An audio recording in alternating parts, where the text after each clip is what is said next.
ეს ვიდეო ასახავს ამბავს იმის შესახებ, თუ როგორ იყიდება ქართული წარმოების კოკა-კოლა რუსულ ბაზარზე. ოპოზიციის მხარდამჭერი თემურ ჭყონია ერთ-ერთია იმ მსხვილი ბიზნესმენებიდან, რომლის ერთ-ერთი ეკონომიკური პარტნიორიც სწორედ ოკუპანტი ქვეყანაა. ირკვევა, რომ ხელისუფლების კრიტიკისა და რადიკალების პოლიტიკური მოთხოვნების გაზიარების პარალელურად ფსევდოევროპული კომპანიები რუსულ მილიონებზე უარს ვერ ამბობენ. მეტი თვალსაჩინოებისთვის თვალი გადავავლოთ ექსპორტ-იმპორტ მაჩვენებლებს. 2021-24 წლებში შპს-ლორკომ ჯამური იმპორტიდან, ანუ 62.118.933 ლარიდან 60.461.894 ლარი, ანუ 97% სარგებელი სწორედ რუსეთიდან იმპორტირებული პროდუქციით მიიღო. 146 მილიონზე მეტიდან 47 მილიონზე მეტი ლარის ფინანსური მოგება ნახა კოპოლივამ. კომპანია PSP-მ 50 მილიონ ლარამდე თანხა სწორედ რუსეთთან იმპორტით გამოიმუშავა.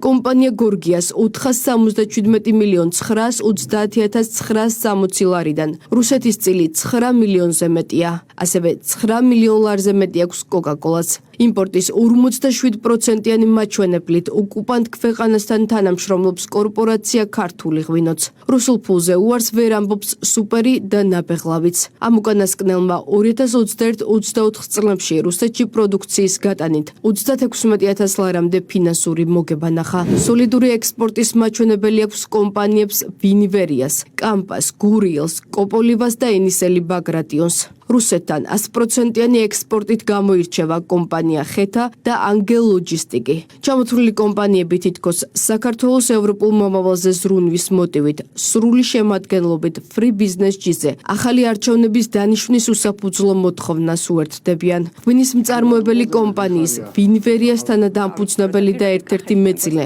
რომელიც რუსეთთან ვაჭრობით მილიონებს იღებს. ჩვენთან საუბარში ამბობს, რომ ოკუპანტ ქვეყანასთან აქტიური თანამშრომლობის პარალელურად თავის პროევროპელად წარმოჩენა ორმაგი სტანდარტის სულაც არ არის. თავარია ფინანსური სარგებელი და ქვეყანას მნიშვნელობა არ აქვს.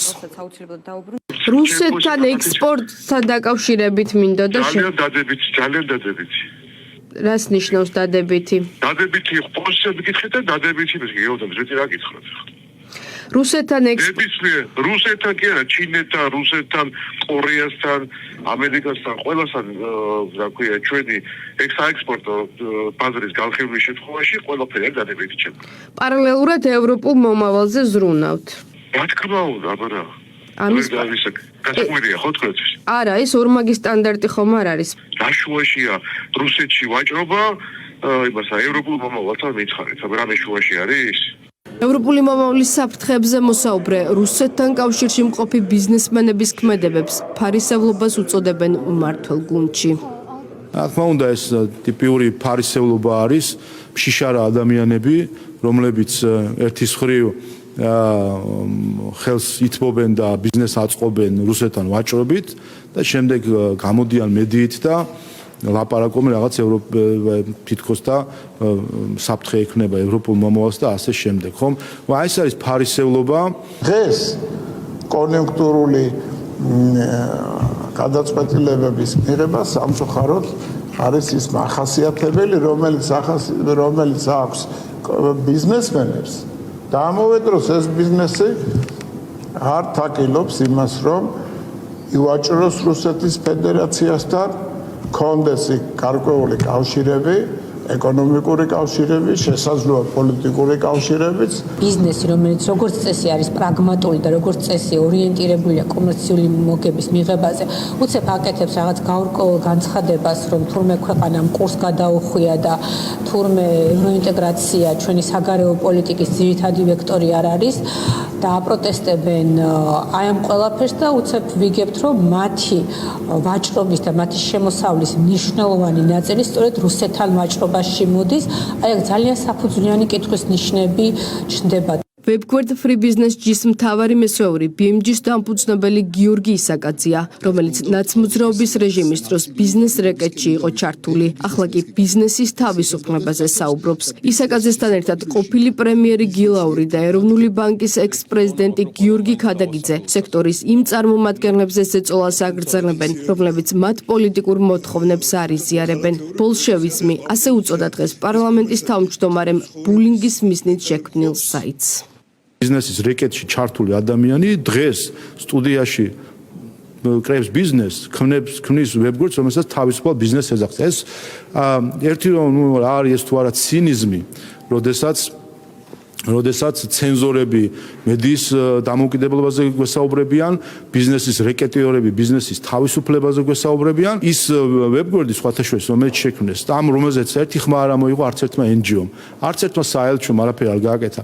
ეს ვებგვერდი რა არის თუ არა, ჩვეულებრივი დასახვრეტა სია, ბოლშევიკები, ქურთუკიანი, მაუზერიანი ბოლშევიკების დასახვრეტი სია, რომელსაც შავი სია, რომელსაც ადგენდნენ და რომლის ქვეტექსტი არის მუქარა.